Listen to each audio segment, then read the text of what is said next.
Hello, welcome to Cable's Conquests. I'm your host, Archie Cable, and we're here to talk about Marvel Crisis Protocol.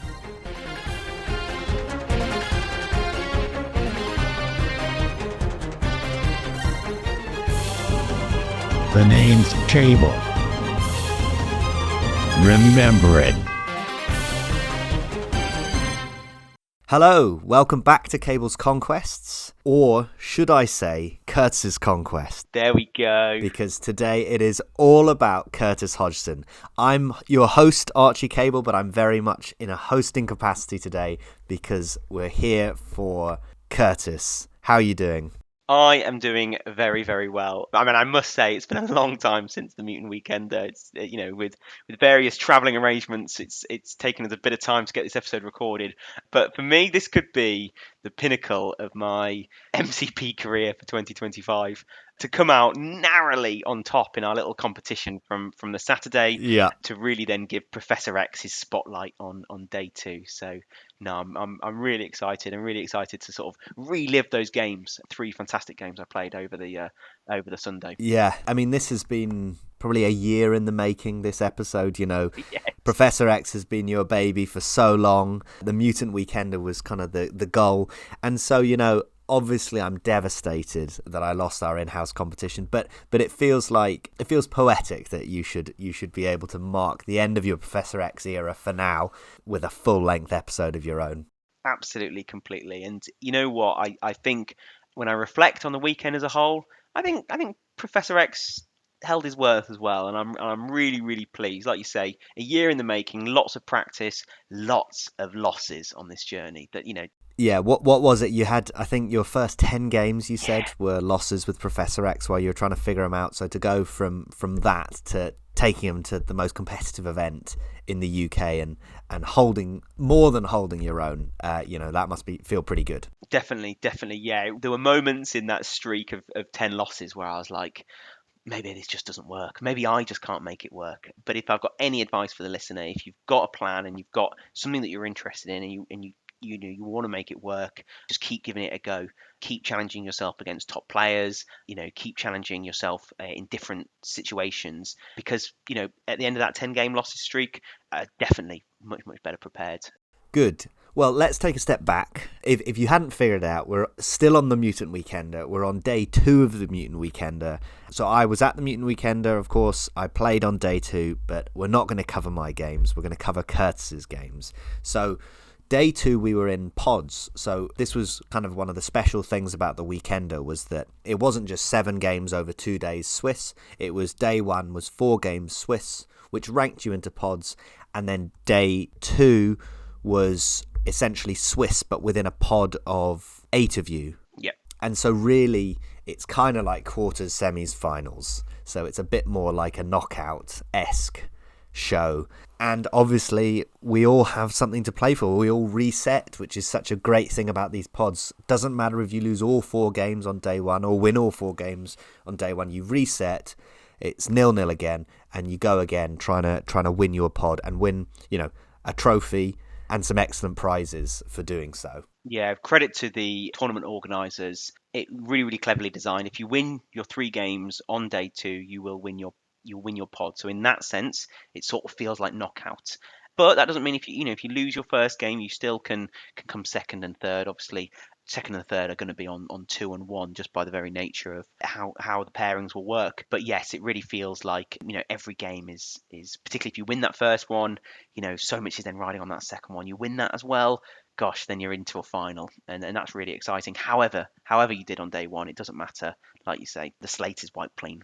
Exactly, it's brilliant. And another thing about day 2 is that while you have your rosters set for day 1, you can actually choose to change them day 2. So why don't you read out your roster? Let's remind the listeners of your roster, because it was a few episodes ago when you read it out, and then we can talk about any changes you made. Absolutely. So the roster that I had set in stone for the Saturday was Professor X, Storm, Nightcrawler, Rogue, Beast, Cable, Psylocke, and then my splashes were Juggernaut, Quicksilver, and Toad. My team tactics cards were Children of the Atom, Brace for Impact, Recalibration Matrix, Sacrifice, Do You Know Who I Am, First Class, To Me My X-Men, Xavier's Dream, Mind Wipe, and Can I Borrow That?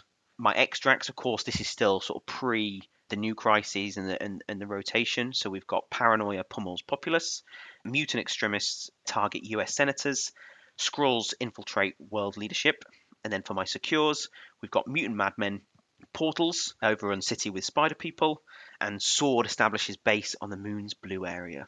So yeah, you'll notice a couple of those have now been rotated out, but at the time, fully legal, of course. Excellent. So, did you make any changes for day 2? So I was umming and ahhing. So my on the Saturday, as the listener will remember from previous episode, some of my top performers were my 3 threats.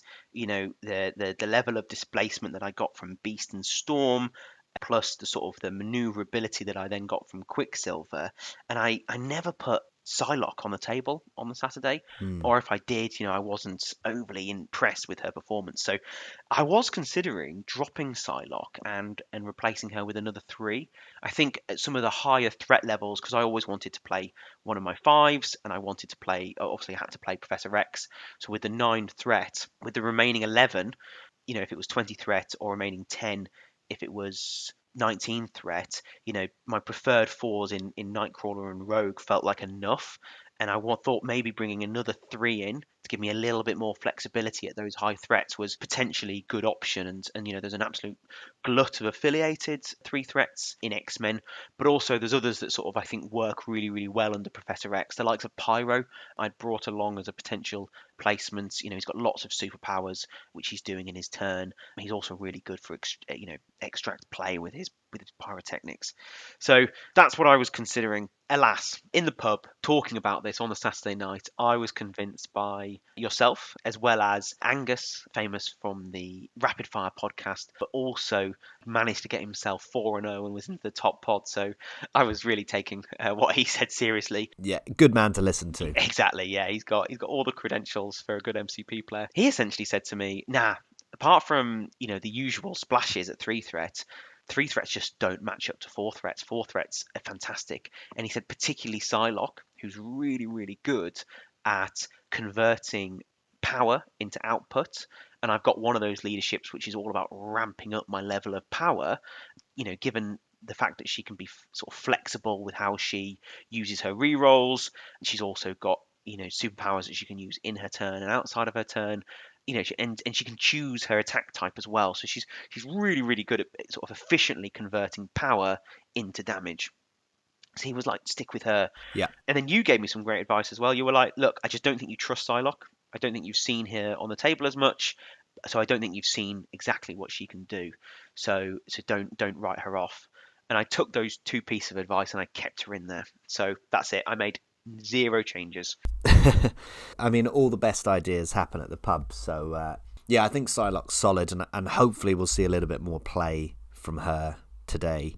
Absolutely. So, very short and sweet section because there are no changes. If you want to hear a little bit more detail about the Professor X roster, go back, I think it's 2 episodes now to the preview show. We go through it in much more detail. So we won't do that again because we want to get in to your day 2 games. And just remind us, what pod were you in? Do you remember the name of the pod? Oh gosh, was it Delta Pod? I think it was pod. It was either pod number Delta 4 or pod yeah. number 5. Yeah, I think I was in Epsilon. Right. So I think I was in pod 5. So yeah, you're in Delta Pod. So you're top half, but you want so much more. And I felt a bit nervous going into it because there was some big hitters in there because I was right at the bottom of my pod. And we talked about this in the previous episode. You were right at the top of your pod. I was right at the bottom because I finished something like 40th out of 79. So I was like bang in the middle of all the players. Mm-hmm. So just scraped into this pod.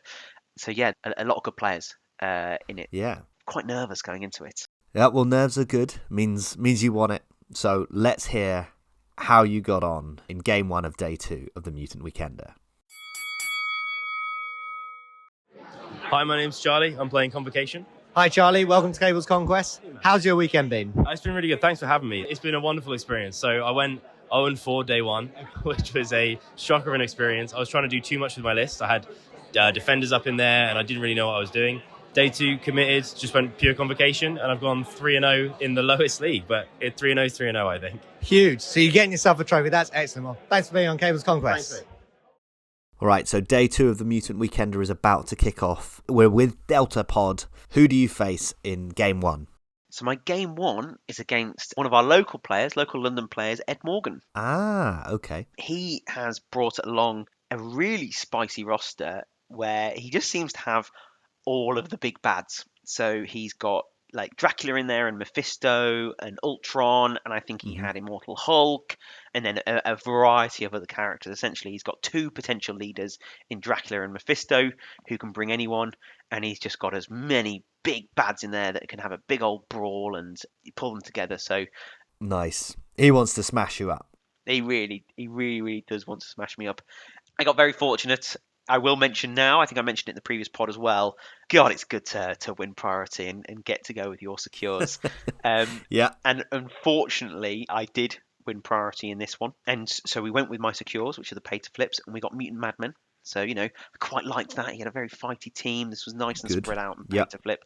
And then our extract from his was alien ships. So it's 3 across the midline. Nice. Yeah. He opts to go 18 threat. I'm not sure. Does he have a choice? Is alien ship 17? I think it is.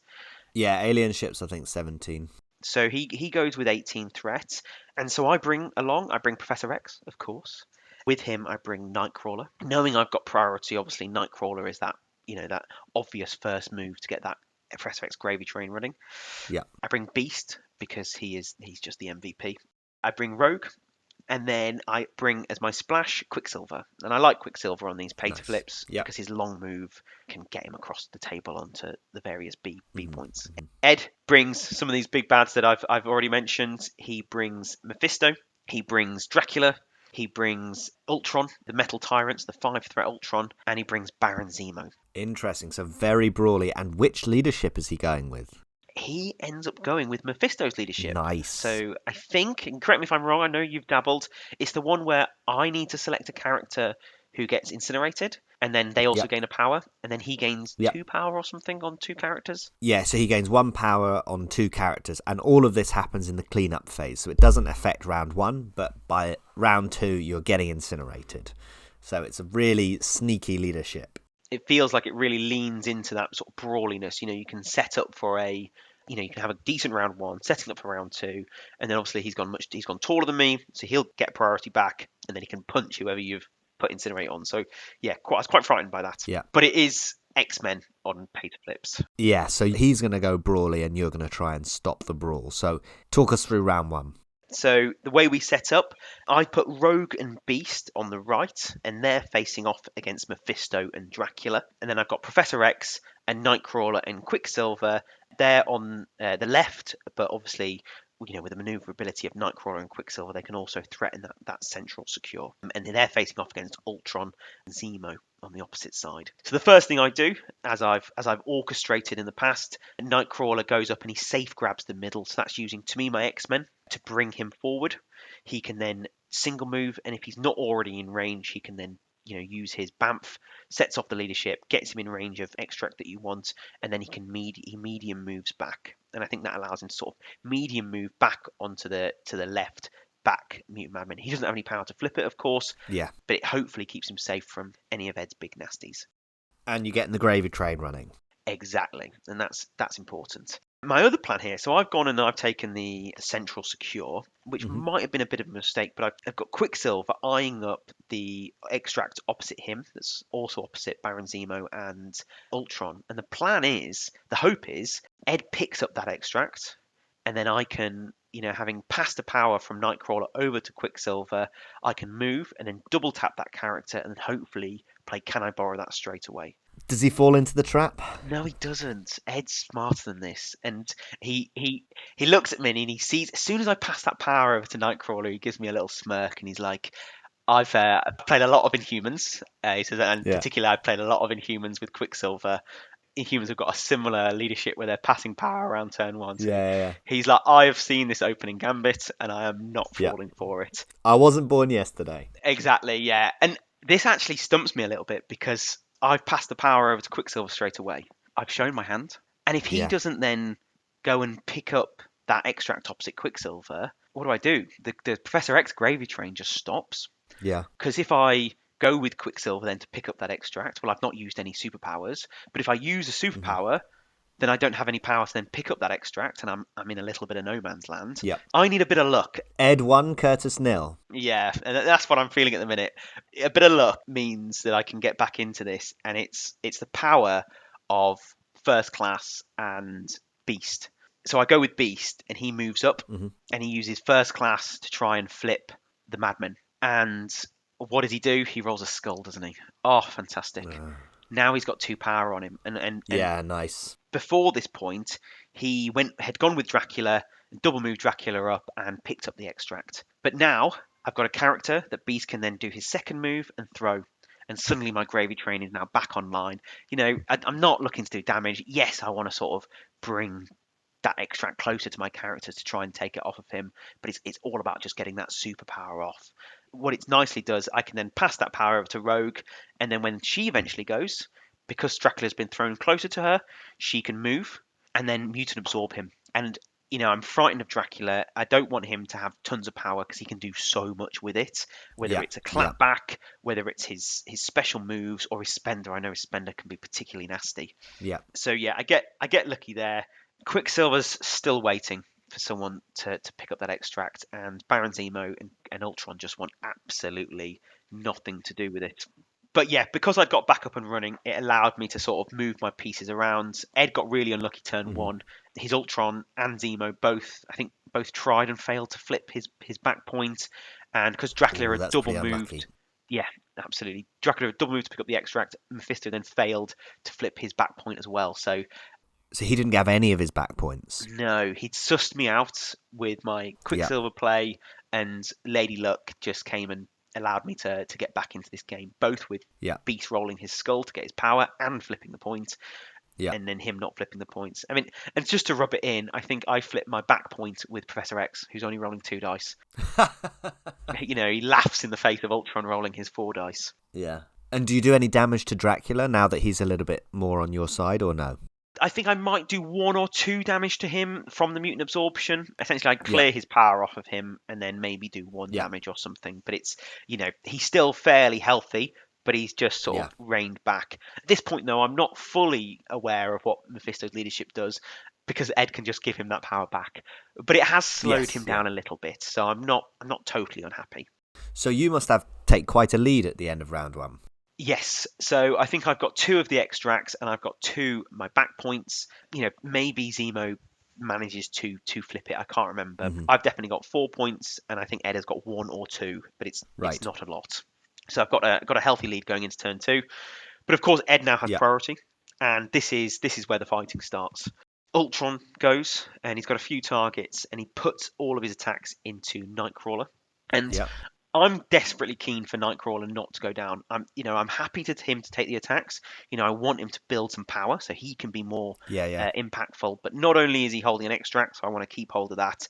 I don't really want Ultron to build up his power. I want Ultron is in a little bit of no man's land. He's not got an extract. He's in the middle of the table. He's going to need to move if he's going to flip any of the points. So the more actions he wastes, and in quotation marks, into Nightcrawler, the better. And I do. I throw everything at it. Xavier's Dream It.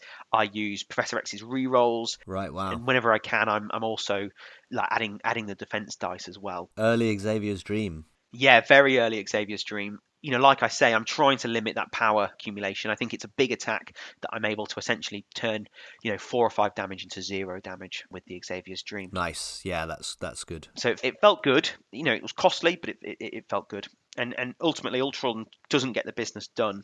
And it sort of juices up Nightcrawler with a little bit of power, who Nightcrawler is then able to attack Ultron.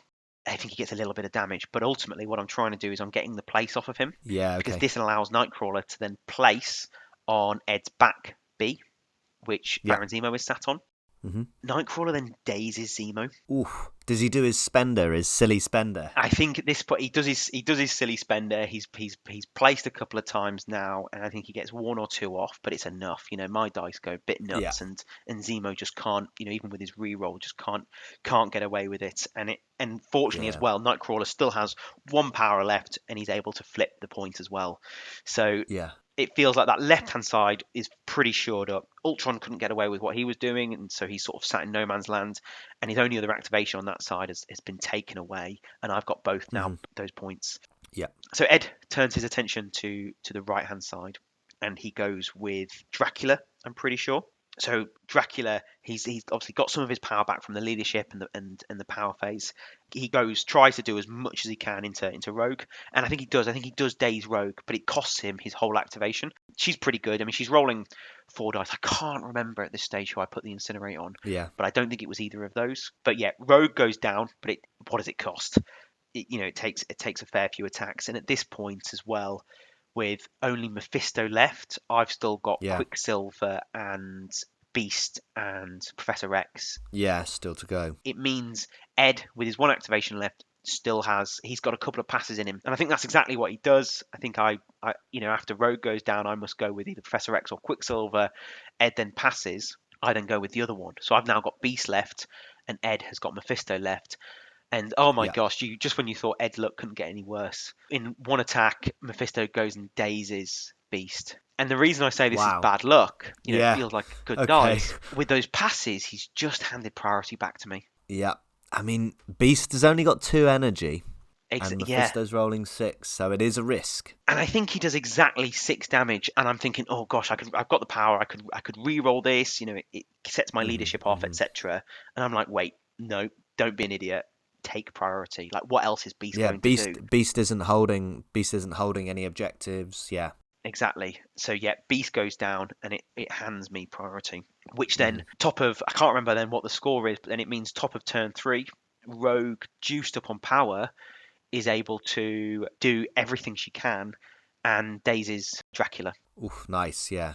So, a big 5 threat. I guess she's not the easiest target for a clapback because she's got damage reduction and things like this, and you can mutant absorb and throw things to kind of make that clapback harder to do. Exactly, and that's exactly what I do. I use mutant absorption to try and take away his power. I think I also throw terrain at him, or maybe I finish him off with terrain, but I charge to get onto the back point. Yeah. I then punch him. I think I do get clapped back, and the reason I say that is because at the top of turn 4, back point gets flipped back by Mephisto later in turn 3, and I think I take Madmen damage. I take alien ship damage from taking Dracula's extract and having the power and rolling it, and I think I've taken a little bit more, so that she's a very, very easy KO top of turn 4. But the fact that I've been able to take away Dracula's activation is huge. Yeah, that's a big activation. Take his extract, and I think I do flip the back point, so it forces Mephisto back. I think that's how it goes, and it leaves open mine for Beast to wake up and flip. Yeah. Either that, or maybe I fail to flip it. But either way, I'm moving objectives to different corners of the table. Yeah, yeah. Which is hard for an attrition team to keep up. Exactly. And then I think on the other side of the table, not too much to sort of note happens. I think Ultron gets dazed this turn by Nightcrawler, who is just having the game of his life after, an amazing turn 2. Objective-wise, he then spenders into Ultron, and just spender after spender is able to... Yeah, does the deal. It does the deal, exactly. Is able to take him out. Zemo, I think, comes down to my point and fails to flip it, and I think takes a damage in the cleanup phase from that Madman. Right. So a few of the pieces have been moved. Characters are a little bit more fragile. I can't exactly remember the score, but I'm still able to sort of keep up both on extracts and secures. So it's going my way. And yet, turn 4, the scoreboard is looking a little bit rough for Ed. But he's not given up. He assesses his situation out. What he realises, I think, at the top of turn 4, he's now got priority back. He needs to try and minimise as many activations as he can. In a perfect world, he dazes my whole team and then flips the points that I've got. So he doesn't need to worry about extracts at this point. He just needs to stop me scoring them and then take away those points from the secures to at least allow the game to go another round and then maybe potentially table me. Because that's the thing with these pay-to-flips is you can really get ahead of steam, but one bad turn where your opponent flips all of them and suddenly you're the one that's chasing and it's them that have 4 points to defend. Exactly. You can't just daze characters because you need to daze characters and flip the points. And if you can get yourself into a position where that requires your opponent to move, so they're getting fewer attacks, or they're just, your characters are further away from the extracts, and potentially they're in a little bit of no man's land.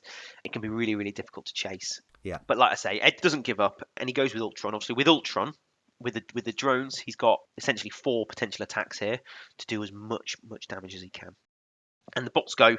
I think they start by shooting Rogue, who is on very, very little health at that stage, Yeah. and I think she goes down. Yep. I can't exactly remember sort of who goes with what, but after the bots have sort of done that, they're in a little bit of no man's land. Ultron then I think sort of goes the other way, tries to go into Quicksilver, who's still holding an extract.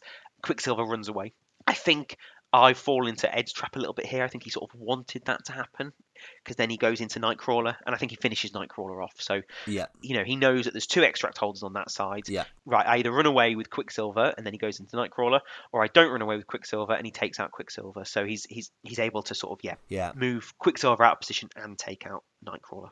But Nightcrawler's only dazed, right? Yes, Nightcrawler is only dazed. So then it comes back to me, and Zemo is sat on my back point, and I'm thinking, well, Ultron's gone, and he's had a good turn. Perhaps a little bit too late for Ed to sort of claw this game back. But right, how can I try and stop Ed's plan of reducing my activations? And ultimately, it's how can I reduce Ed's activations? And I think the most threatening model for me is Zemo, because he's staring down both Quicksilver and Professor X. He's got a ton of power from being dazed and not really having much else to do in his activations when he's gone. And, with all his rerolls and his spender, he can get around the table quick, and I feel like he's going to take characters out. And Professor X, in the past, has been my Zemo killer. Yeah. The plan is I build her into him, potentially put a root on him, make it difficult for him to put up his rerolls and stuff. Nice. And then Professor X's spender, which you never use otherwise, because it's quite expensive for what it is, and it adds dice equal to their Mystic Defense, but it doesn't allow them to use rerolls. And of course, Zemo is 4 Mystic Defense, so I'm getting 8 dice against his 4 dice, but he no longer has his rerolls. Yeah. So in the past, it's been my Zemo killer. Turns out I don't need it. The build is enough. It massively spikes, and Zemo goes in 1. Oof, a 5 dice builder taking out Zemo. That's pretty tough. Yeah, even with and he's got the rerolls online. He can't use his. Is it Master Swordsman? I think that's just on. Is that just on physical energy attacks? Yeah, that's only physical. Yeah. Yeah. So Zemo just goes down like a chump, and that sort of frees up then Quicksilver later in that round. Yeah. To then go to that back point.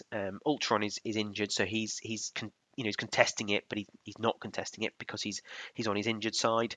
And Quicksilver is able to double move and reflip that back point. Sorry, looking at my notes, it says Dracula then KOs Rogue. So maybe the bots didn't do their job. Maybe the bots didn't do the job. They almost did the job. I thought they'd done it, or at least almost done it. But Dracula apparently then KOs Rogue and takes the extract back, but he is now, having put an action into that, he's too far away from the fight to try and reduce the points elsewhere on the table. He can't get back over to Quicksilver. And similarly, Mephisto is just too far away. And with Beast, I just run and get out of there, get him into Charles reroll range, try and keep him alive. And the game finishes 20 points to 7. Oof, so a big win, I guess, that it sounds like that Mutant Madmen being able to go a bit wider, have a little bit more maneuverability than Ed, just saw you through to scoring those points and getting that lead, which meant that he was then having to chase. And actually, it sounds like your attrition game did pretty well as well. I guess he's relying on his character surviving and yours dying, really, to win that game. And actually, in the end, the opposite happened a little bit. For me, this was a premier Professor X performance, because it showed how they're a little bit more mid-range than Storm. But you still have to play objective, and they can still obviously out-objective attrition teams, but they can fight back a little bit better than perhaps a Storm team can. So, and once I started getting up on points, and I was, Ed's action economy was reduced because he was having to get, I think that's the power of pay-to-flips. If you can push people off, they have to get back on them to try and flip them. It's not just a case of getting on them and securing them. You have to get back on them and flip them. So you can't just ignore an uncontested one. You can't just spend all your power. You've got to hold something in reserve. And a bit of early luck, and the fact that the game was very much weighted in my favor, being a character up on pay to flips, my secures against a taller team. It meant that Ed did struggle there. I must shout out Ed here. If I had to give a player over the weekend my most sporting vote, if that was a thing in MCP, I'd definitely give it to Ed. He was so gracious in defeat. I hate talking about dice when we play games, but they were certainly sort of in my favour early doors. But Yeah. Ed was having absolutely none of it. I was trying to be all coy, being like, "Oh yeah, no, my dice were really good." And he was just like, "No, your team was really, really well equipped for the crisis." And unfortunately, his wasn't. He was more. He knew that his was more set up for a fight. And when he Yeah. couldn't get that attrition lead early on, it was always going to be an uphill battle. And unfortunately, the risk that he took just didn't quite pay off. But yeah, he was. Yes, Yeah. very, very good and a great opponent to have. Good. Well, all power to Ed, and all power to you for getting a good win to start off day 2. Absolutely. Shall we move on to game number 2? Let's do it. Hi, I'm Nick Cork and I'm playing Kingpin with a splash of Asgard. My favourite character is Rhino because he's the one that generally wins me the majority of the games, flying all over the stop and robbering everyone. Yeah, Rhino's pretty sick. Thanks for being on Cable's Conquest, Nick. So, Curtis, we're on to game 2. You got a good win, game 1. What do you see across the table in what is really a semi-final? Yes, and it feels like a semi-final because facing across me is Carl of the Rapid Fire podcast fame. Ooh. Top player. He's won competitions in the past. I know he does very well in the TTS leagues and stuff.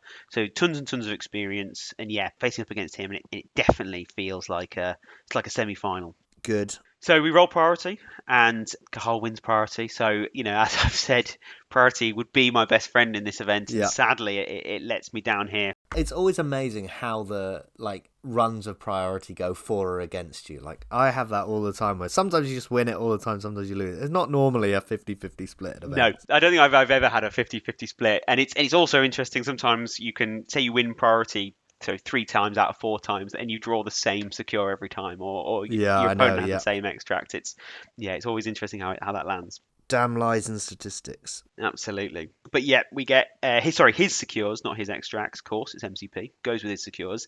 And we're quite fortunate. We probably get the one secure that suits me a little bit, and that's in Infinity Formula. So the beamer. Good. And then we get Senators. So there's quite a lot of points on the table. There's 10 points on the table. Feels like it's going to be a scoring game. But it's also going to be a fighty game with those Senators not allowing characters to move around very much, and the Infinity Formula's powering everyone up.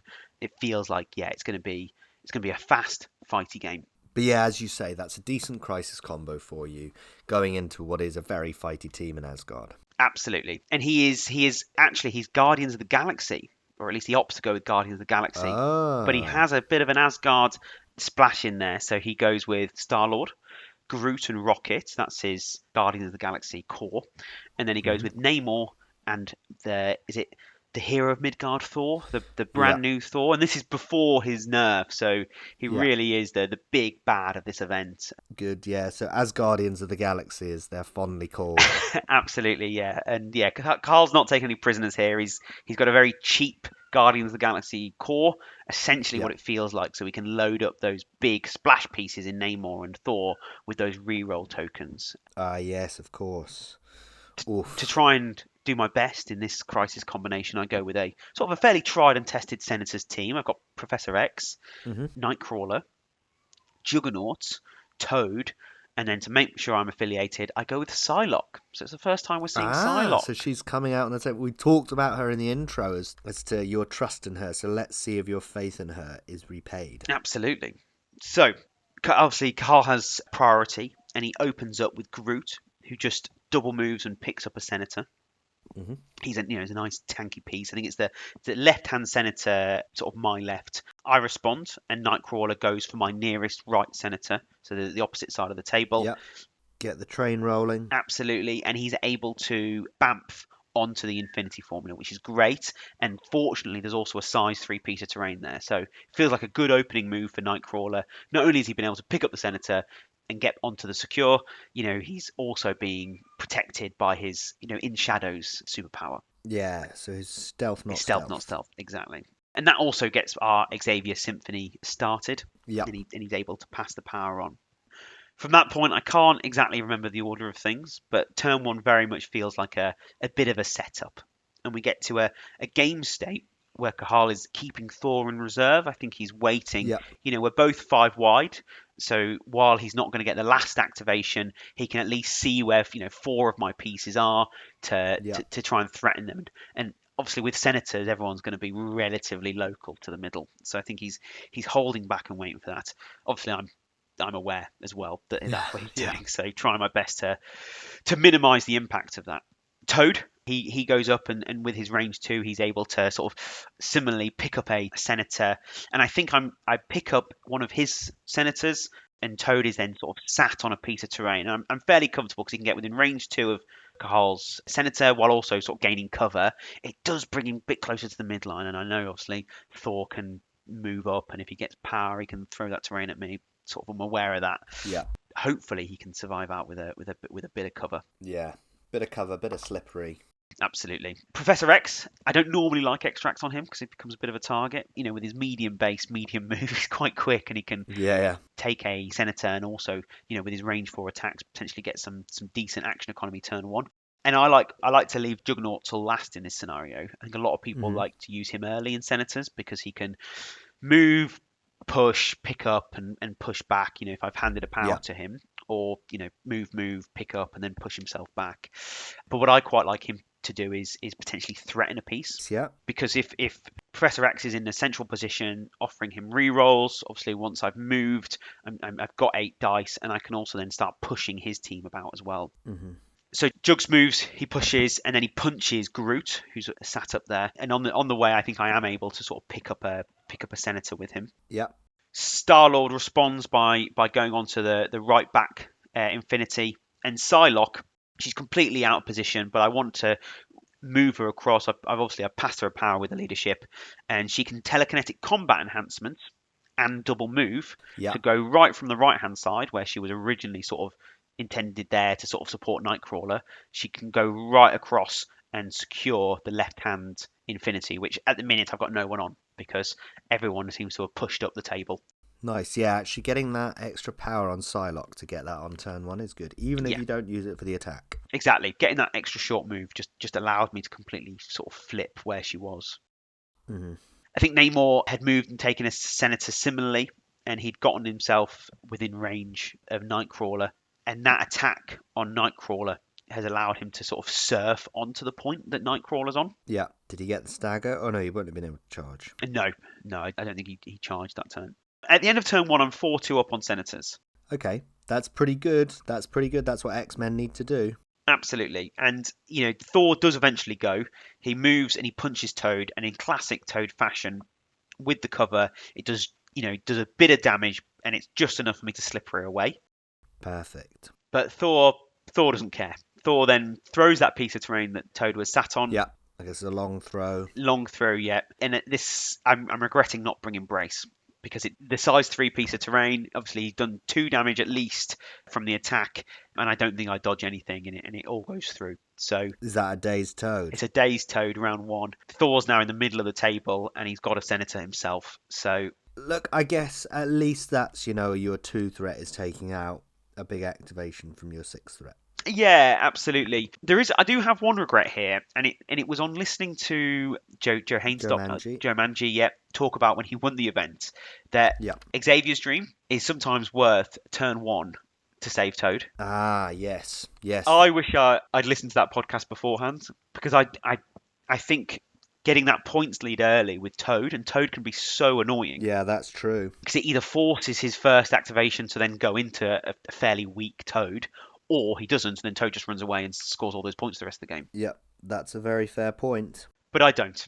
He still has Rocket to go at this stage, I think. I think with Toad being in the middle of the table, it sort of baits Thor out earlier than I was expecting, and Rocket still to go. And with his range 5, I'm thinking, well, if Xavier's now, Rocket's just going to shoot him. Fair enough. So, exactly. So method to your madness. There is method, but I do wonder if it might have been worth it. Yeah. We'll never know. So, end of round 1, what's happened? At the end of round 1, I think the score, I think it's 4-4 because we've both got 3 senators.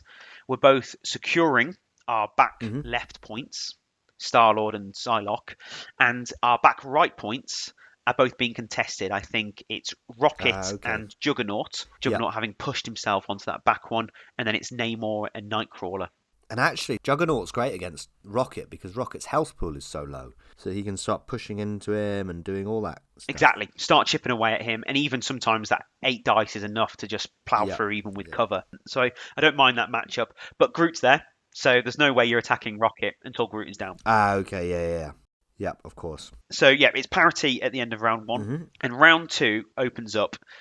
Cathal's still got priority, and it opens up with a Deadly Duos. Oh. Deadly Duos is nasty. Does it give them like 3 attacks? Gives Rocket, I think, 3 attacks, doesn't it? Against different characters. Against different characters, and he's on the side where practically my whole team is as well. Yeah, nice play. Yeah, absolutely. And a great play, particularly when you've got priority. I mean, good chance it's going to hand priority to your opponent, but it's probably going to do enough damage that it's worth it. And it's still earlier enough in the game that, handing priority isn't going to be sort of game deciding. Yeah. So he gets 3 builders. At this point, then Toad is gone. Toad is just taken off the table. Yeah. Jugs takes a hit, and then Charles takes a hit. Oof, yeah. Toad going down top of round 2, that's a tough loss. It is, because my plan was if Toad had sort of somehow come away unscathed, he's right by Charles Xavier at the minute, and he was just going to take his extract off of him and run away. Yeah, and run away. Yeah. Yeah. I think I had the power literally to take it, place, and then also move. Yeah. So I would have felt fairly safe with Toad. Carl would have been using up action economy to chase that extract down. Yeah. And of course, with the Senator, I don't mind stealing the extracts. I can only move once anyway. Yeah. But yeah, Toad is gone. I think Charles and Jugs survive, but Jugs does not enjoy energy attacks. No. Charles, gains a little bit of power from it, takes a little bit of damage. Mm-hmm. That allows me to then go with Nightcrawler, and he demonstrates why he is absolutely the king of senators. Yeah. Because he bamps to get in range of Namor, stuns him. Great. Love a stun on Namor. Excellent. Yeah. Uses him then as a platform to get in range of Thor. Stuns him. Oh, that's great on Thor. And then puts himself onto the left. So what I've tried to do here is, stun his big 2, damage output pieces, so they're not generating as much power as they would be. And I'm sort of, giving Carl a choice, right? Those 2 secures, have them. That's 2 points, but I'm moving all my extracts to the other side of the table, and I'm gonna fight your weaker pieces for those secures with all my pieces essentially. Smart. I think the stun of Nightcrawler is not talked about enough because, yeah, he's really fast and he's got this insane spender, but the stun is so reliable and he's such an annoying condition, so that's really nice. Yeah, stops them being able to pivot across as easily as well. Definitely, it reduces the power. Definitely, and the point at which they then get senators on themselves. I mean, like Thor does. They also don't have the mobility, and Star-Lord has. No, he might not have a senator on him at this stage. Yeah. But if he was to get a senator on him, there's he's finding it difficult to affect the game because he's having to then leave his secure, and if he leaves his secure, he can't then hit and run back because he's already moved that turn. He can't hit and run and move. So it's a nice combo. Yeah. So I'm trying to pivot across. And I've not used a single move action to do it, and I've been able to completely move Nightcrawler to the opposite side of the table while stunning 11 threat worth of characters. Yeah. So pretty happy with that. The ability to pivot, and take the extra across with him, and he's not made a single move action is huge. Thor goes, he dazes Charles, and makes him sort of drop his extract. Namor then moves and shakes his stun. So that's what the stun has done to him. Yeah. Psylocke then blasts Groot off the table in her turn.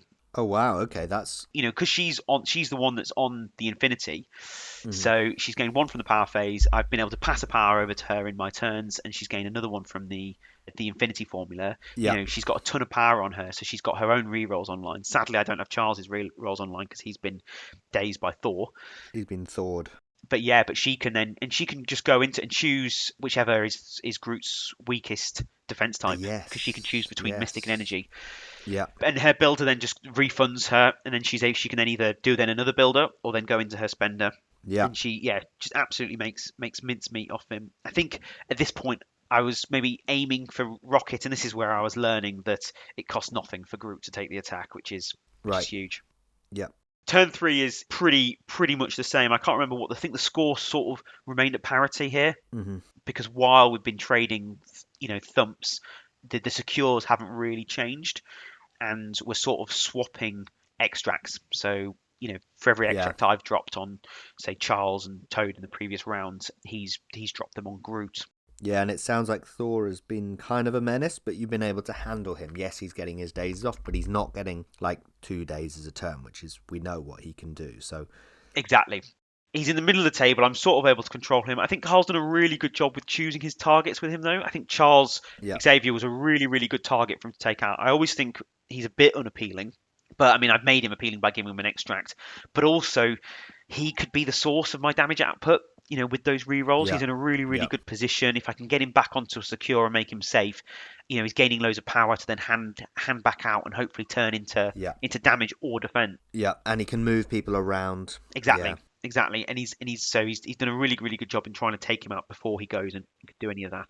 I guess that one thing I would say is because Thor is stunned, that's quite a tough target because he has to spend 2 power to get through his defences, but then he's only going to gain 1 power. So while it's a good target priority, it's taxing.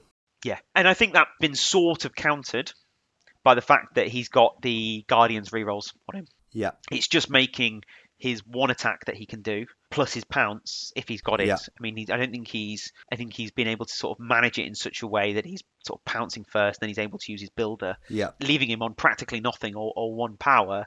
But with those rerolls not sort of costing any power, those attacks are being reliable enough. yeah. Fair enough. So yeah, he's still being a menace, even stunned. Still being a menace. So that Toad KO though, that happened early in the game, that's handed me priority, Yes, of course. which then allows Nightcrawler. So Thor's obviously come across to this side more to beat down on Charles. Nightcrawler did the same thing previously, Yeah. and Nightcrawler can then just go ham into Thor. I think a couple of spenders, I get that sweet trigger aided by some Charles rerolls. And Daisy Thor before we can go. We all know how much of a menace Thor can be. I think the third spender I do is sacrificed by Groot, and it was interesting. We talked about this at the time. Probably should have sacrificed the first one, Yeah, but I think he thought, the first one's the one that's least likely to get its trigger. The first one's the one that's least likely to take Thor out, and if he can either get a clap back or whatever, he can weather that. yeah.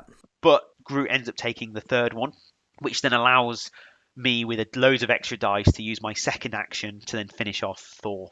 So presumably the way that the spender works is that you have to attack the same Correct. character. So if he sacrifices it onto Groot, you then have to keep attacking Groot. Correct. With the Yeah. spend. Yeah. Okay. So because the first 2 have gone into Thor, the third one goes into Groot. As part of that whole sequence, then the next one has to go into Groot. Yeah. It's only when sort of the trigger ends or the action ends, and then you use then your second attack action. Can you then go back into a different target? And did you manage to take out Groot, or I can't remember. I think I take Groot off the table at this stage because you're starting to roll a lot of dice? yeah, I'm starting to roll a lot of dice. Psylocke had dazed him in the previous round, and with sacrifice he can't use his rerolls and stuff, so Yeah. or explode his crits. So I think Nightcrawler just finishes Groot off and dazes Thor. So it's a good turn for me.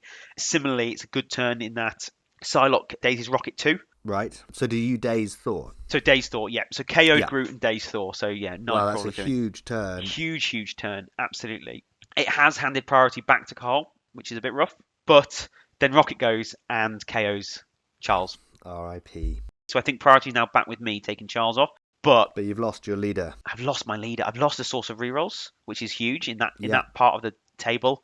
I've lost my leadership, which has been so pivotal in making sure I can do all of my tricks, because it's allowing me to it's allowing me to convert the power from the infinity formulas into more power. Yeah. But sadly, that's now gone. But then Psylocke is then able to daze Rocket. So you're tit for tat. Absolutely. Jugs goes, and he does a "Do you know who I am?" into Star-Lord, who's moved across into the fight. So I think he's come Yep. across to pick up a senator essentially. Because he was previously sat on his back point just scoring, but he's come across to not just get into the fight, but to pick up one of these senators that is now, I think, with a lot of Days and KO's characters, and you can only pick up one senator at a time. There are a few Yep. just sort of lying around. So he comes across. So Jugs does his best to sort of throw him out of the action. Now he's got a senator. I'm thinking, right, well, Suddenly that's 2 actions to get back. exactly. But it's not ideal. I probably should have. This is where margins in MCP really do come to bite you if you don't take them into account. Because I do know who I am. Because I don't want him shooting Juggernaut twice. That's what's going through my mind. Juggernaut at this point is on like 2 stamina, and I know that energy. He's got energy attacks. He can, he's got the rerolls from the leadership. He can reliably do enough damage that regardless of what I roll or pay to reduce damage, I'm not saving it. So I don't want him to double tap me. I throw him into a space where I know he can't do that, but I throw him into a space where he can then just with a single move onto an Infinity Formula, and now he's scoring both an Infinity Formula and his secure. And it's a really rookie error. Like, I've thrown him my max distance thinking, oh, that's great, but that max distance is just sort of bites me in the arse a little bit. Namor at this point as well, I think, as he's come in and potentially picked up a Senator and gone back, or he's been in the middle. Star-Lord is now on one of the right hand to me secures, and Star-Lord is on the other. And both of them sort of are not really in range to be able to stay on their points and affect the game. But they're scoring points, so it's dangerous. And Carl opts to keep them there and keep scoring. Yeah, makes sense. Stop you scoring and wait for Thor to wake up. Absolutely. So Carl opts to take the points, and it's smart because it means at the end of round 3, I think we're at round 3. Yep. He is up at this stage 14-13. Oof. But I have priority. Yeah, there's been a lot of characters off the table. I think you're down to 3 and he's down to 4. Yeah, is that right? I've got Juggernaut, who's looking fairly precarious. I've got Psylocke, who's I think looking absolutely fine, and I've got Nightcrawler, who is undazed. Okay. And I think he's looking pretty good as well, but just a 3. And I'm facing off against Rocket, who's now on his injured side, Thor, who's on his injured side, Star-Lord and Namor, who are both perfectly healthy, but scoring points completely the other side of the table. Yeah, you need a big priority play. I do. And you know what? Well, this is where it gets a bit controversial this turn. Okay. Because I do have the chance for this big priority play, particularly with Nightcrawler. Yeah. Who is still in a position where he's juiced up on power. The Infinity Formula is doing a lot of work here. Yeah, nice. Sort of plus the power phase. I feel like my only option here is if I'm going to win this game, there are 4 points that Carl is pretty much guaranteed to score on his side of the table with Star-Lord and Namor. So if I can essentially take Thor and Rocket off the table, I can score 5 points. Yeah. And that brings us evens, but it's also evens in a position, so it goes to a 5th round where his models on the other side of the table, they can only move once. They've both got Senators. Yeah. So they potentially don't have range attacks. So if all they can do is move into the center of the table and try and get an attack off, well, he's giving up 2 points. Yeah, and he's only ever going to score a maximum of 4 now. Exactly. And if I can keep scoring that 5, then in that 5th round, I then go ahead and win the game. So all hypotheticals. These are what's running through your mind as you come into this round. Absolutely. And I feel like the model that's going to do the most to me, if I don't take him out straight away, is Thor. And Nightcrawler, he does have the potential to take both out. If I get lucky, I don't have Charles's rerolls, which is sad, but essentially I'm chasing that crit hit trigger into Thor. And off the first attack, it's going to be 6 dice. So it's asking, it's asking a lot. Praying to the dice gods. It's absolutely asking a lot. But I'd go ahead with it anyway, and you'll be able to identify potentially where the controversy comes in. And we can talk about it. So Nightcrawler goes and he attacks Thor, and his 6 dice pop off. Does a fantastic job. Gets his trigger, does a bit of damage in the process. Really, really thumps Thor. And Thor initially doesn't have a ton of power. He'd been stunned previously, so he doesn't have a ton of power. But this is giving him power. Kahal does his clapback. That's 7 dice, crits. And roll crits and wilds. Yeah. So I do my attack. And he then does his clapback, and it does some damage to Nightcrawler, but it's like 3 damage or something. I guess the risk with the clapback is that you're giving Nightcrawler power to do more spenders, so it's a bit of a give and take. This is it. It's a bit of a gamble. The idea. Bit of a gamble from Kahal, but he's thinking, look, I could spike here, could take Nightcrawler off the table, but it doesn't quite do enough, and it just, like you say, it powers Nightcrawler up. Nightcrawler then attacks again. He gets another trigger. We're at this point, we're not doing as much damage. I think he's got 3 or 4 health left, but I get the trigger again. Yeah, so you're getting more dice. And Cahal does the clapback again. Okay. And at this point, I think I ask him, I say, is that not just once per turn? And he's like, I don't think so. So he does it, and he rolls 0 successes on it, and I'm wiping the sweat off my forehead, and I'm thinking, oh gosh, I've gotten away with that. So I attack him again. This time it's like 8 dice. Yeah, 8 dice. Yeah. After placing, and all the while, obviously, I'm placing and stuff, and I'm making sure that I place so that if I eventually KO him, I'm within range to then do my next attack into Rocket. Yeah. That can trigger a tricks and traps or whatever Rocket has got. Yeah, the booby traps. Booby traps, yeah. But it's it's a risk that I have to try and take, because I need to try and take both of them off the table. But anyway, this second clapback then comes back after my second attack, and it does 0. And the sweat is wiped off, and I've got another chance here. So that was the third. Sorry, that's on the third attack. That was a second clapback from the second attack. Yeah. And I get the trigger.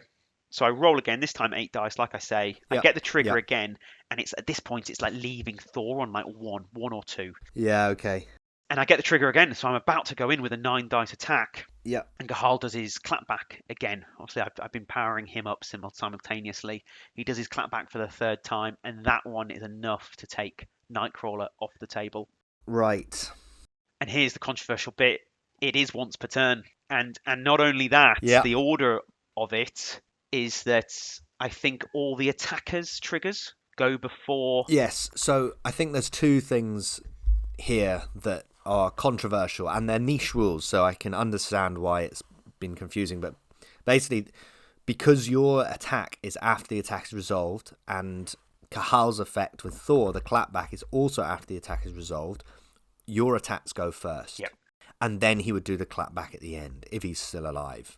And then the second part is that you can only do it once per turn. So there's 2 rules which are preventing Cahal from doing what he's done. But I can completely understand, in the heat of battle, your mind's going, you can see why the mistake has been made, because it's a kind of niche Absolutely. Rule. And like the game is won or lost on this, because what then happens after Nightcrawler is dazed from 3rd clapback is Thor just then goes and finishes both Juggernaut and Psylocke off.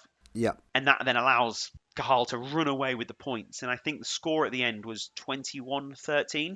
So obviously with my team fully dazed, I'm not scoring anything. And he is now scoring, his 4 points, taking him from the 13 or 14 points he's on to 18 or 17. Plus he's able to score an additional 2 or 3 points with Thor and Rocket. Yeah, the alternative is if we'd done it correctly. Well, there's a few things. So if we'd done it correctly in that we'd only done 1 clapback, then it's probably very likely with that 9 dice attack, I finish Thor off. Yeah. And then I've got a second action into Rocket. Yes, Rocket can then do his tricks and traps, which could then potentially daze Nightcrawler. But at that stage, I think he's looking for 2 or 3 successes off 4 dice rather than the 7 dice that Thor is getting. And that's looking unlikely. And it's powering Nightcrawler up to then do more attacks into Rocket. So you feel like odds are, again, it's so dice dependent. So, ifs and buts. The other thing that maybe balances it out a little bit is if we'd done it super correctly, then none of his clapbacks would have happened at all. And I potentially might not have had the power to do a 4th attack into Thor. Or I think I would have had enough power to do that into Thor, but then I wouldn't really have had any power to then keep going into Rocket. Or I would have had to maybe use my 4th attack for a builder and hope that would be enough. But obviously that's not rolling anywhere near the level of dice. No, that's rolling 5, isn't it? That the builder is doing. Yeah. So I'm risking then my second action requiring to go into Thor, meaning then Rocket could potentially go and do what Thor did. So, there's lots and lots of ifs and buts here. So many ramifications of a minor moment. Yeah, absolutely. Or what seemingly minor moment. But Cahal is the bigger person here. So obviously, it's after the game that I realised that it is only once per turn. And I think sort of the point that sticks with me is, between us, we should have checked during the game. I did ask that question during the game. Is it once per turn? And obviously the response I got was no. Obviously, in the heat of things, you're assuming things.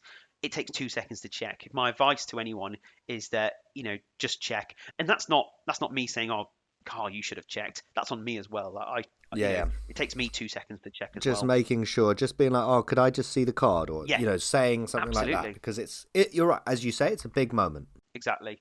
But he's the bigger man. I think after I realised that it is only once per turn, and I'm thinking, gosh, he's had 21 dice here when he should have potentially only had 7 or none.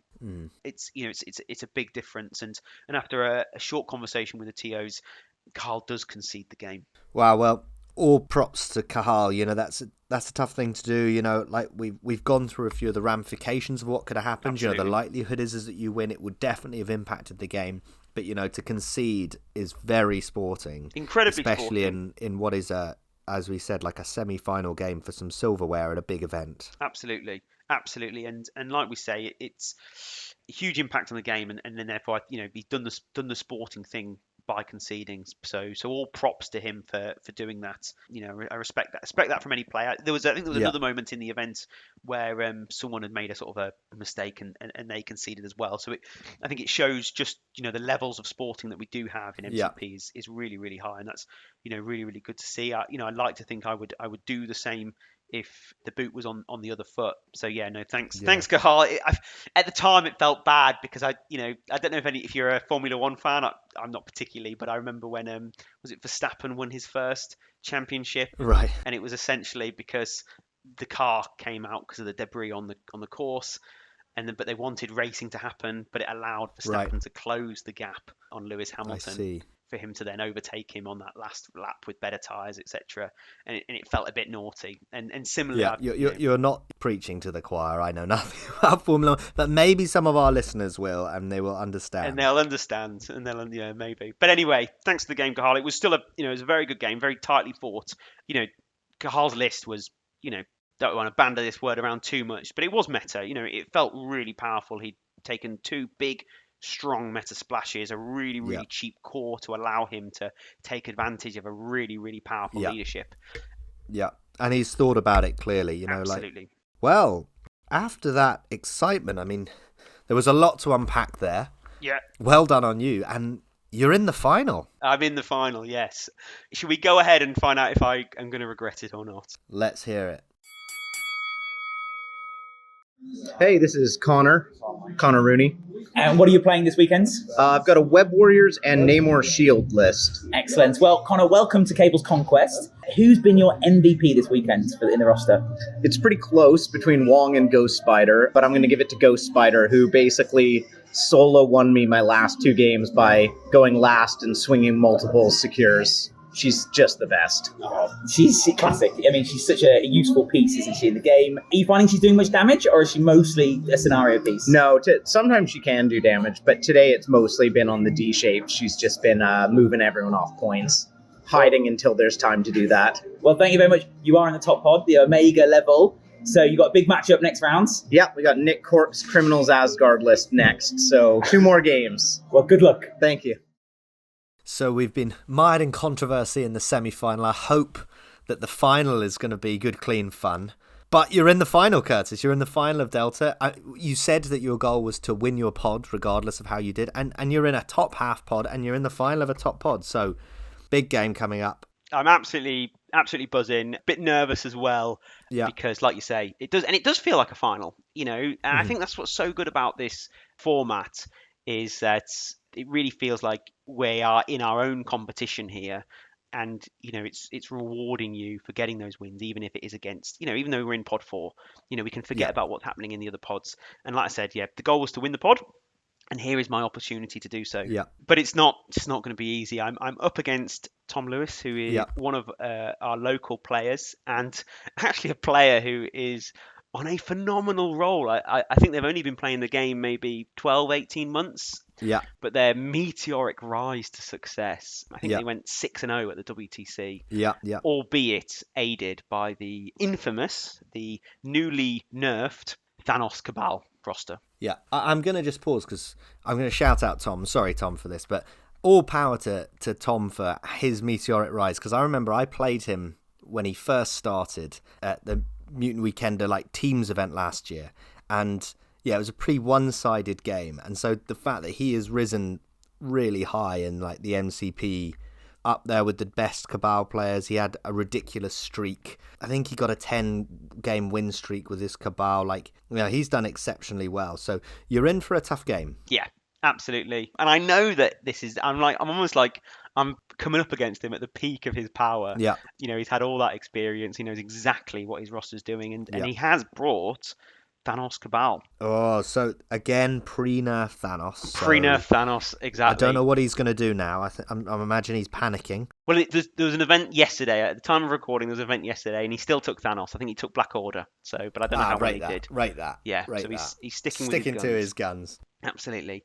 But I feel like my one trick in my sleeve against Thanos Cabal is winning priority. Oh yeah, let's hear it. So we roll our the dice, and he gets an average score. I think he rolls his first, and he gets like 2 hits or something. And I'm like, oh, all I need is average dice here, and priority is mine. And I think I roll something like 3 blanks and 2 skulls.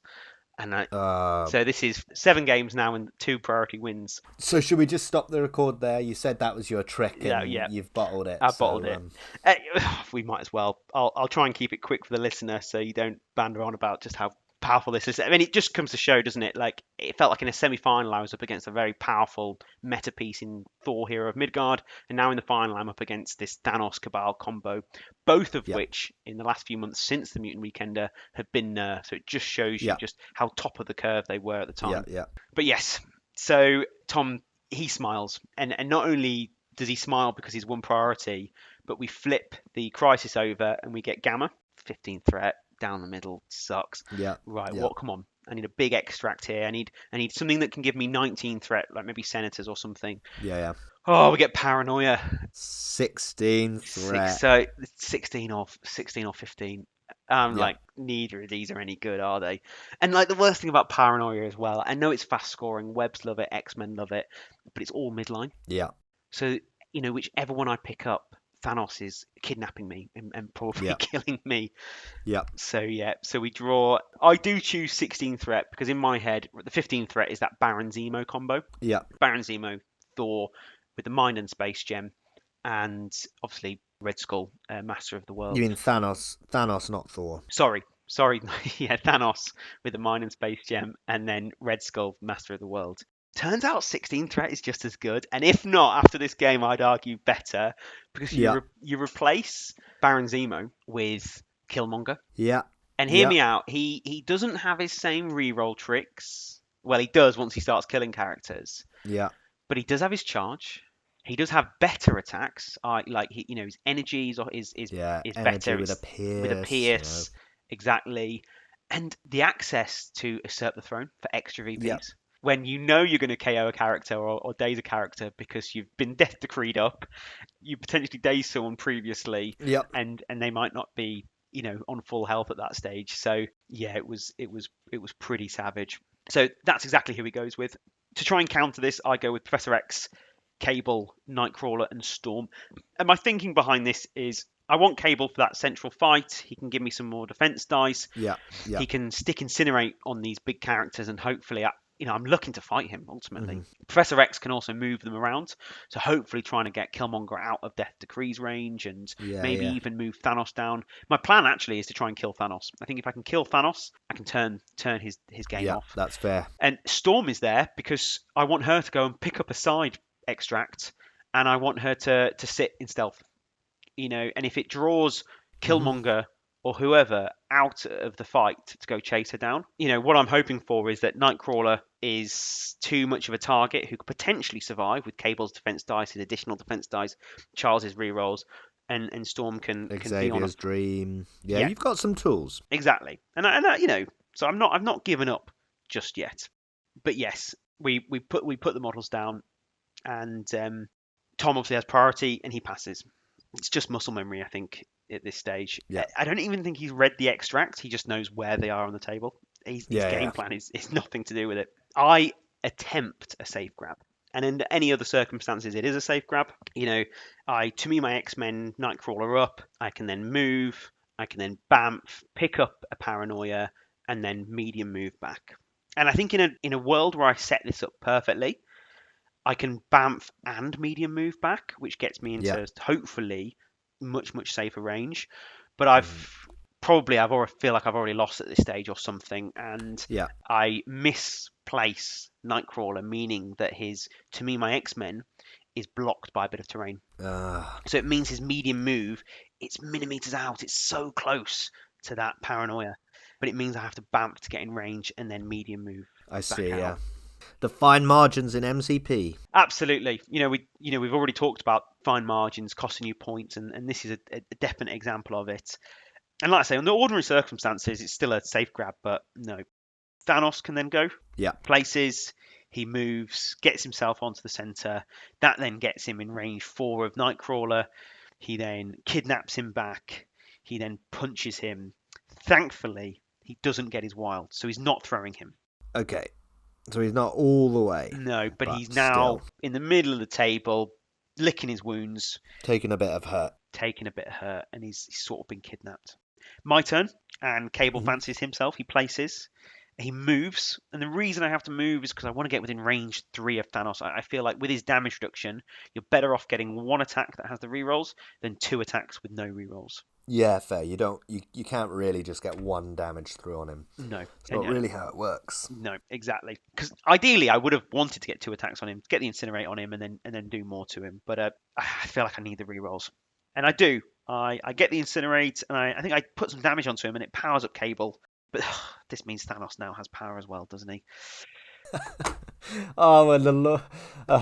It's so tough because it's that balance, isn't it, of getting really is. Power, giving someone power, but also you do need to do damage to them, otherwise you're just going to lose. Exactly. And with that power, he converts it into damage, because then Killmonger and Red Skull are able to sort of move up the table, and then they finish Nightcrawler off.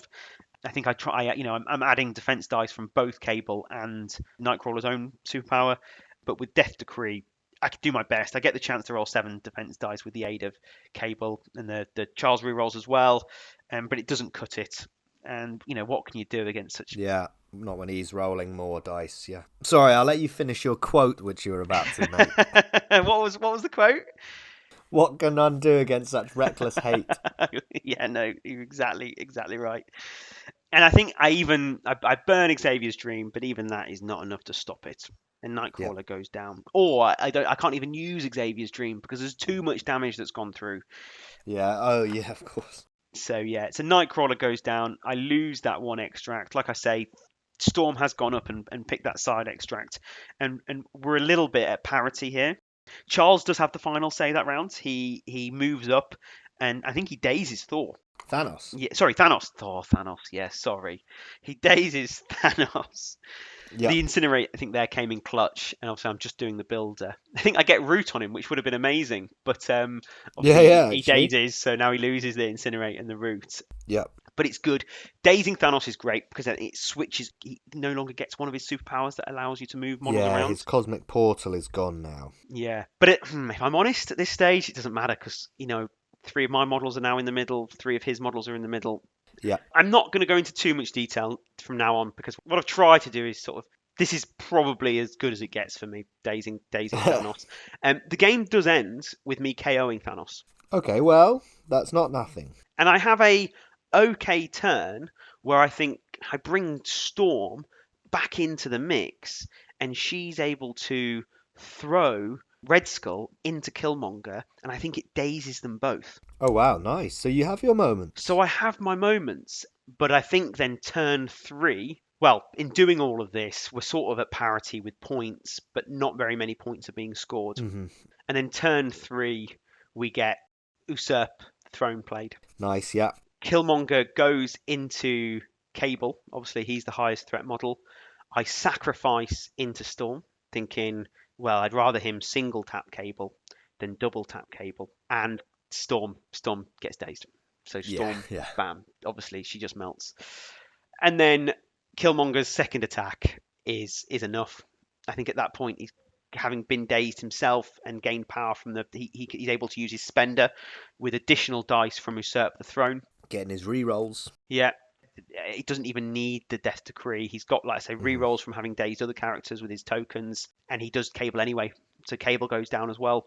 Just dazes him, but does go down. But that's enough. It's for you, enough. sir.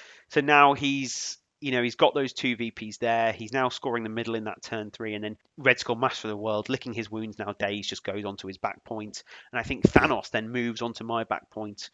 So there's a huge swing in points, and it's turn 4 where I am able to finish off Thanos. Thanos is off the table, but Red Skull, Master of the World, is on the other side of the board, and I just do not have the action economy to get across to him. Yeah. And I think because of the turn order as well, Killmonger is able to finish off Cable. So all I've really got left is Charles, and I can't reach Red Skull, and it ends 16-6.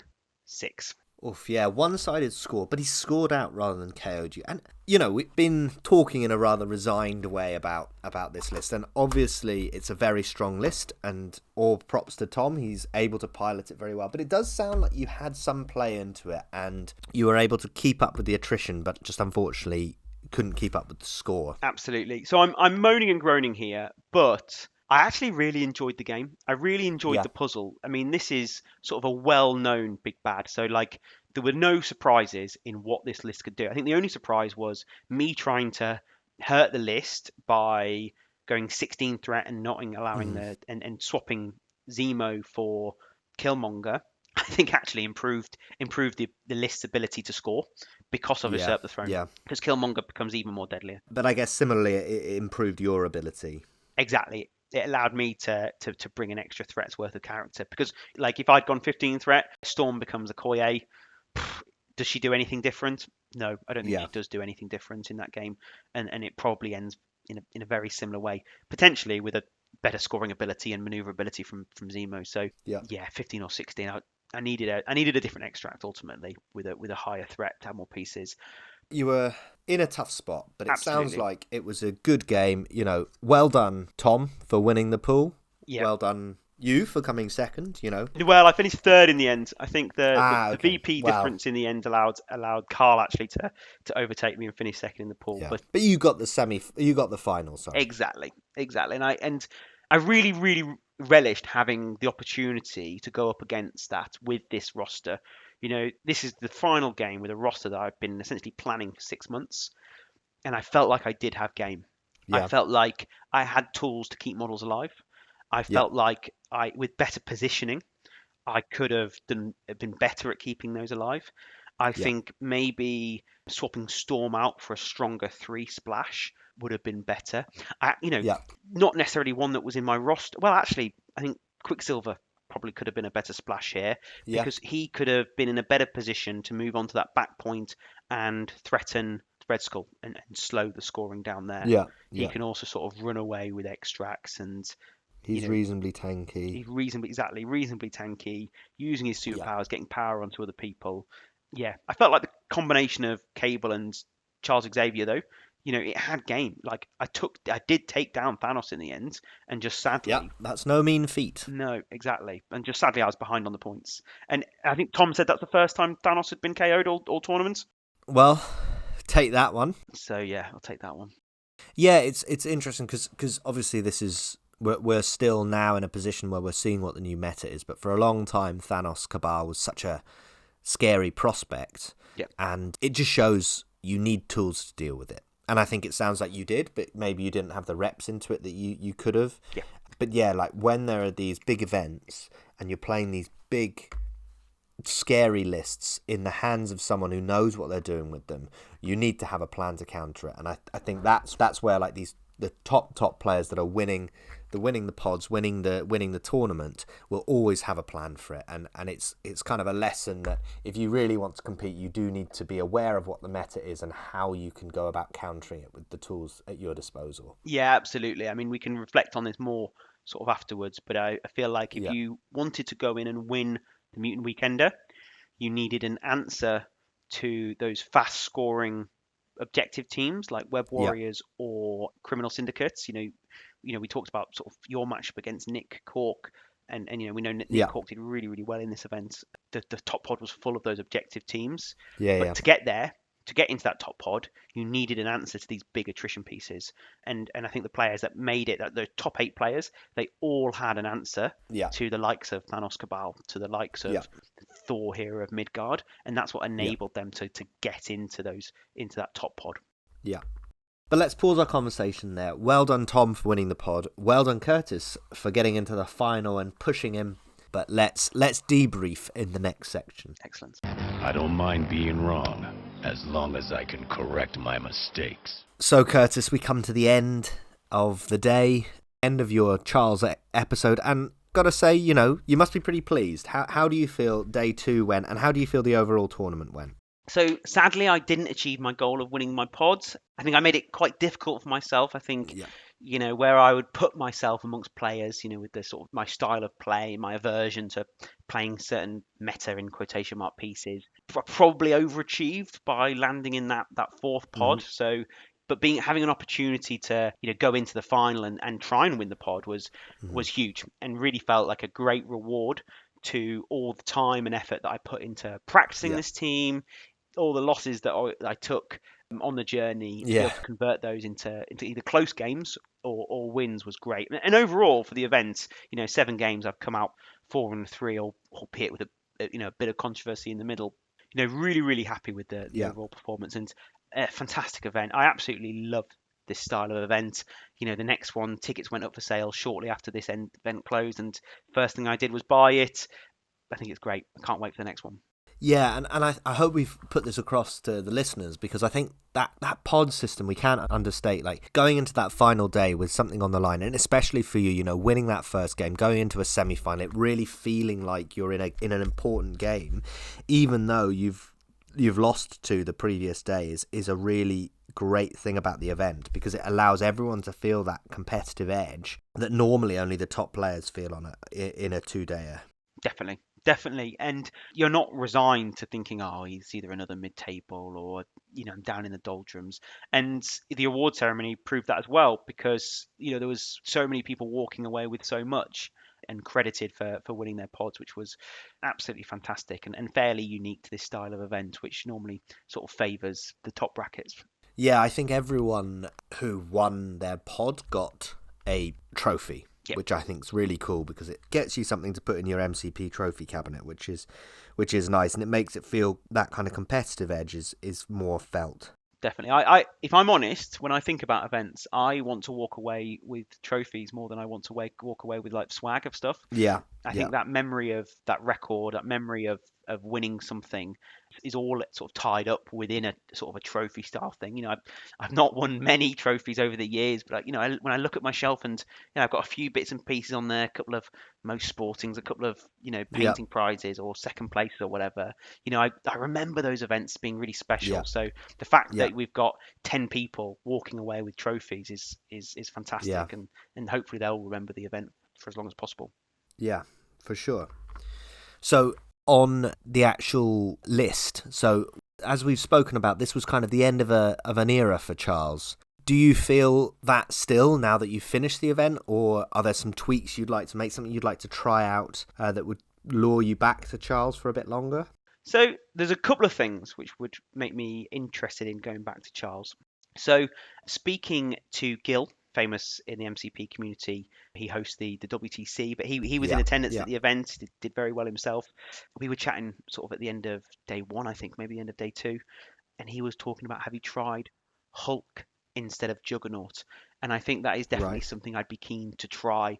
It gives you a little bit more flexibility to have options between a 5-threat in Cable and a 6-threat in Hulk. Mm-hmm. He's sort of doing the same thing in terms of he's a control piece as well as bringing a potential attrition output, and he's got superpowers that he's doing both in his turn, which he's definitely getting off in his turn because he is generating 3 power a turn himself, or with his, is it Hulk not puny banner or something?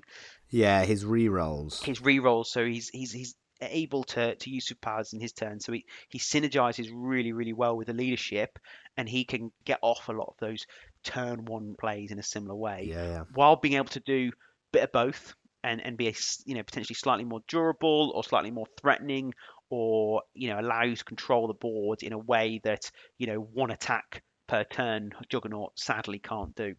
Yeah, and I guess you can keep him alive quite well in X-Men through the the buffs from Cable, the defensive rerolls from Charles, and Xavier's Dream, of course, to avoid that big spike. Yeah, absolutely. I like the sound of that, and that's something a little bit different to your roster that you've not really played with. Exactly, and having that sort of central piece with the the X-Men sort of running around him would be something I'd be interested in trying, and potentially taking this roster to the next level. Yeah. Similarly, the new Crises. So I've Yeah. I've not had a chance to play a lot of the new Crises. In fact, I've not played any of them yet. But just reading through them, oh my gosh, this new Crisis world feels like it's absolutely perfect for Charles. I talked so much in these last 3 episodes about how important it was, how much of a boon it was to win priority and get my pay to flips. And the reason why that's so important for Charles is because he is so weak on those extremes. So he really struggles on those D maps where it's too wide for him to get his rerolls off, and so the other pieces that I've taken aren't potentially as flexible. But similarly, they're not strong to go up against those E map specialists. Well, now E maps are gone. Yeah. The D map pay to flips have gone, and instead they seem to be replaced with these tighter box style pay to flips, and all the new extracts that have been rotated in. They are all fast scoring, 4 or more extracts, which X-Men absolutely love.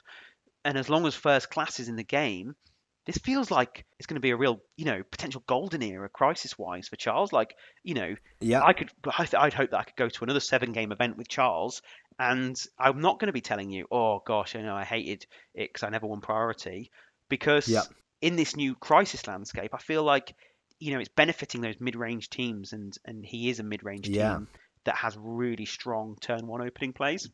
Yeah, could we see Charles being the premium X-Men leader over Storm in this new landscape, do you think? You know what? It's a big statement. If I didn't like variety so much, if I was playing, 5 or 6 games a week, then I would absolutely be keen to keep going at it with Charles and try and up my win rates and really see what he's like in this new world. We've got some new releases come out as well. I picked up one of my prizes from the Mutant Weekender was a 3D print of Rhino. Obviously, this is a character that I've avoided using for a long time, but now I've got him and I've painted him up. Maybe I could drop him in. He could be a 4-threat version of Juggernaut. Yeah, he'd be pretty tasty, and that passing power around is always good for him. Exactly, and he generates power so well, so he doesn't necessarily need to be the beneficiary of it. But if that turn where you're 1 power short on this is a robbery, well, Charles can make sure that happens. Yeah. One thing I wanted to ask about Charles actually is, in the event, because obviously X-Men are a very popular affiliation, but most people play them under Storm. So do you think you surprised opponents when you put Charles down on the table? A little bit. So I think when they looked at my roster and they saw both Storm and Professor X in there, I think the presence of Professor X made them immediately think, oh, this guy's playing Professor X. Yeah. I don't think they were expecting Storm from me. Maybe unless it was a D map, which I never actually got, so never needed to pivot into Storm. When you look at all the other X-Men rosters, Professor X just isn't anywhere near them. And I think what that speaks volumes for is just the power of his leadership is excellent, but perhaps the power of him as a character is not so excellent. Yeah. He's not thriving under Storm's leadership. In the same way, I think Storm actually thrives under his. She's got great superpowers that are sort of funding themselves through the leadership. So, they weren't surprised purely because Professor X was there. But I guess, do you think they were surprised by some of the tricks? Because they might not have played against Professor X. Yeah, I think they were. I had a few opponents sort of at the end of the game go, oh my gosh, that looked lots of fun. Because, the passing the power around, the puzzle that you're doing in sort of how you order that, is very difficult early on because you need to get the order correct. But later in the game, if Charles is still around, if things are going your way, it's just loads of fun. And actually, it's quite forgiving later in the game because everyone is now flush on power. Yeah. So you just pass it to whoever needs that extra one. Yeah, whoever you think is going to go next turn, whoever you, and you're bringing a lot of characters with defensive tech that triggers in your opponent's turn as well. So you can pass that power onto your high profile targets as well, and sort of make your opponent think twice about doing that. And a lot of them were like, that looks a ton of fun in trying to solve that. No, that's good. So on the new Crisis landscape, obviously this episode is before that, but our next episode will be in the new Crisis landscape. We've got something special lined up for that, which we won't spoil here. Are there any crises or one particular new crisis that you're particularly excited about? Whether you think the rules are cool, whether you've got a neat little, game plan. So I'm not fully clued up on all the ins and outs. I've only sort of looked at them from a high level at this stage. I think, like I say, in the next episode, when we've given them all a go, we'll be able to give a much different perspective. Yeah. But the one I am most interested about is the Terrigen canisters. And the reason why that one interests me is since sort of the Mutant Weekender, I've been really interested in thinking about how I can make 5 extract crises work. Can you have a team that can make those extracts work? Because the biggest problem with the likes of Struggle for the Cube and is it the Spider People one and I suppose now Terrigen canisters is that so often in MCP you're only playing your extract when you don't have priority, and if you don't have priority on an odd number of extracts, you are often handing your opponent a points lead at the end of turn 1. So the popularity of the likes of Cubes and Spider People from those top players really dipped, even by those crisis teams that want as many points as possible.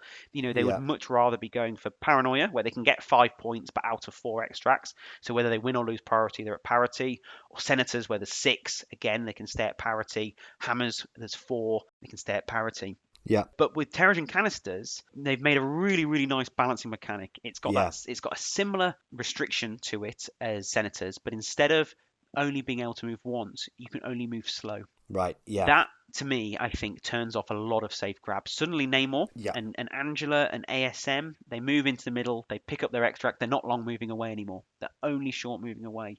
Suddenly they're a lot more vulnerable. It's a much harder decision to make. A lot of my X-Men safe grabs and similar safe grabs, it's a move, it's a place, pick up, and then it's a medium move back. That is now a slow move back. And then on top of that, similar to Skrulls, you're rolling to see if you get poisoned. And that also makes that central grab far more vulnerable. Yeah, that's scary because suddenly you're not getting as much power in the power phase. Exactly. If you are grabbing that central extract and then you go down to 0, you've got 1 power from the power phase, you pick it up, you're at 0 power, and then you can only move short and you're poisoned. So suddenly you're waking up turn 1 with no power and you're in the middle of the table. Yeah. And I think for Charles X-Men, who want those fast scoring extracts, but I also have tools to punish those midlines in the likes of Cable, in the likes of Charles Xavier with his mental domination type attack where he can move characters. So he can, range 3, his medium base medium move. He can move, he can spend his 1 power and hopefully move them their move closer to you. Cable can then shoot them. You can put so much pressure on that central extract, so even particularly without priority. So I think it's a really interesting 5 extract model that's balanced by those downsides of picking up that central extract, which I think might make it an interesting one for those mid-range teams that want to score but can also threaten that midline. And Charles was definitely one of those teams.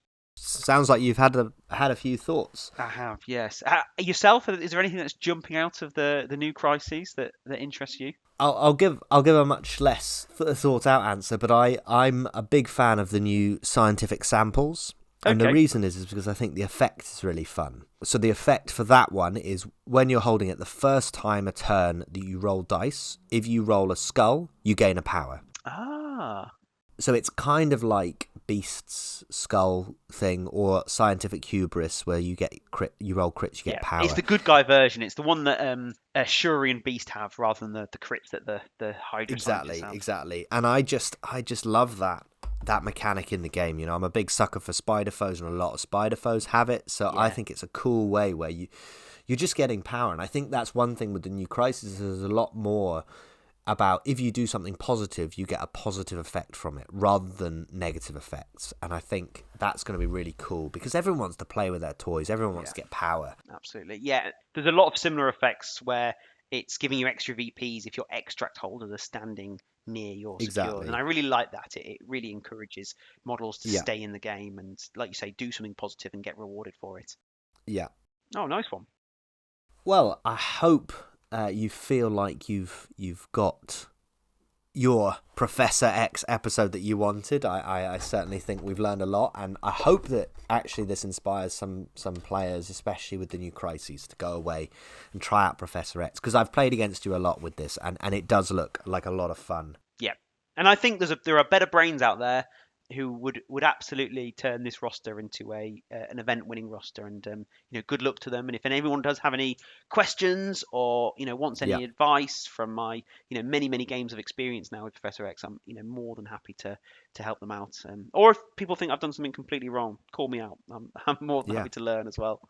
Yeah, and just finally, we've as you've mentioned, there's another Mutant Weekender in May. Tickets are now live. Another big one, I think it's the ticket sales seem pretty good again. Even though it's only a few months after, they're doing really well, which just shows how great an event is. And I wholeheartedly encourage anyone to get in touch with Norbert and get a ticket for that, because it's going to be a ripper, another big event, and this time to get New Crisis stuck into. So we'll find out a little bit more about what the new meta world will look like then. Absolutely, and I'm sure both of us hopefully will be in attendance. I've got my ticket. Have you got your ticket? I have got my ticket. Yes. Fantastic. Yes. So we've got a few months now. I think we've got 2 months before. I think it's exactly 2 months as we record this before that event. So we've got a little bit of time to work out what we'll be using.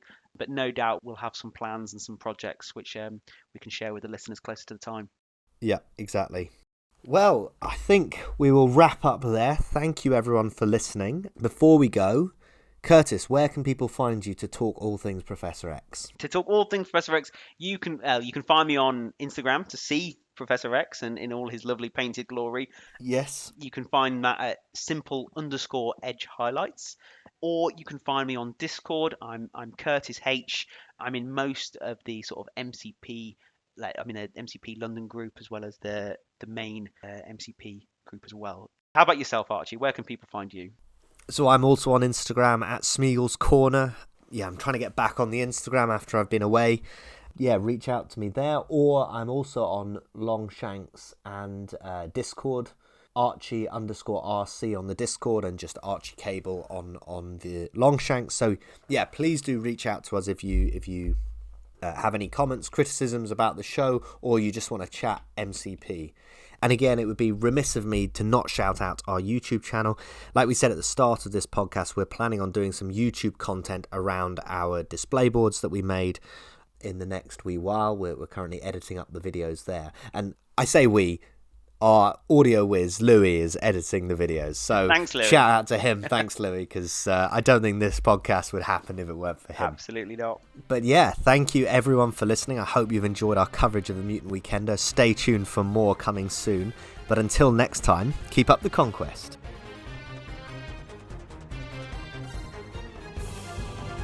The name's Cable. Remember it.